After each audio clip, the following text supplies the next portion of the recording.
ঝিনাইদহে petrol পাম্পে তেল কিনতে এসে কথা কাটাকাটির জের ধরে পিটুনিতে এক যুবক নিহত হয়েছেন। ৭ মার্চ শনিবার রাতে ঝিনাইদহ শহরের কেন্দ্রীয় বাস টার্মিনাল এলাকার মেসার্স তাজ ফিলিং স্টেশনে এই ঘটনাটি ঘটে। স্বজনরা জানান, শনিবার রাত ৮টার দিকে তেল নিতে আসেন আলমিরাজ নীরব নামে এক যুবক।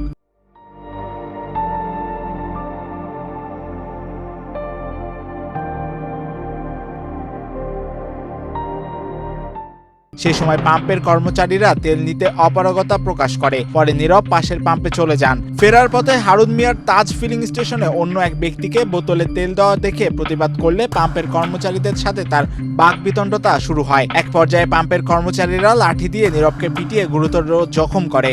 সেখান থেকে তাকে উদ্ধার করে ঝিনাইদহ হাসপাতালে নিয়ে গেলে চিকিৎসকরা তাকে মৃত ঘোষণা করেন।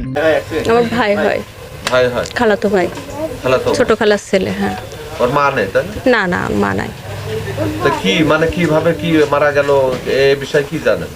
আমরা যতটুকু জানতে পারছি যে মানে তেল নেয়াকে কেন্দ্র করে মারা হয়েছে আর কি, পাম্পের লোকজনই মারছে। আমি বাসায় ছিলাম, আমাকে ফোন দিয়ে জানানো হয়েছে যে এরকম ওকে নিয়ে মারেছে, হাসপাতালে নিয়ে আসছে আমাদের আসার জন্য। তো আমরা মাঝপথে আমাদের কাছে ফোন আসে যে মারা গেছে। নিহত নীরব কালীগঞ্জ উপজেলার ১২ বাজার এলাকার বাদুরগাছা গ্রামের আলিমুর বিশ্বাসের ছেলে। সে ঝিনাইদহ শহরের সরকারি বালক বিদ্যালয়ের পাশে ফাস্টফুডের ব্যবসা করতেন। এছাড়া নিহত নীরব বৈষম্য বিরোধী ছাত্র আন্দোলনের একজন সক্রিয় সদস্য ছিলেন। সে ঝিনাইদহ সরকারি কেসি কলেজে অনার্স ২য় বর্ষে অধ্যয়ন করত। ঝিনাইদহ অতিরিক্ত পুলিশ সুপার মাহফুজ হোসেন জানিয়েছেন, এই ঘটনায় ৩ জনকে আটক করে জিজ্ঞাসাবাদ করা হচ্ছে।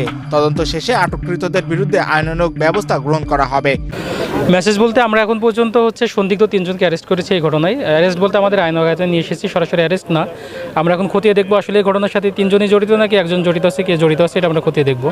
দেখার পরে আমরা তাকে অ্যারেস্ট দেখাবো আর কি। না, এটা অবশ্যই একটা দুর্ভাগ্যজনক ঘটনা এখানে ঘটে গেছে। এটা আসলে কোনোভাবেই কাম্য নয় এই ধরনের ঘটনা। আর এখানে আসলেই তেল নিয়ে কোনো সমস্যা আসলেও আছে কিনা এটাও আমরা খতিয়ে দেখবো আর কি। এটা খতিয়ে না দেখা পর্যন্ত এই বিষয়ে কোনো আমরা সিদ্ধান্ত দিতে পারবো না। সদর হাসপাতালের মেডিকেল অফিসার সুমন পাল জানান, গুরুতর অবস্থায় নীরবকে ভর্তি করা হয়। এরপর চিকিৎসাধীন অবস্থায় সে মারা যান। নীরবকে প্রায় মুমূর্ষু অবস্থায় আমরা এখান থেকে দেখে ওর পালস প্রেশার কোনোটাই পাইনি। আমরা তারপরে এখানে প্রাথমিকভাবে চিকিৎসা দিয়ে আমরা উপরে রোগীটাকে পাঠাই। এরপরে মুমূর্ষু অবস্থায় ওখানে চিকিৎসারত অবস্থায় মৃত্যুবরণ করে।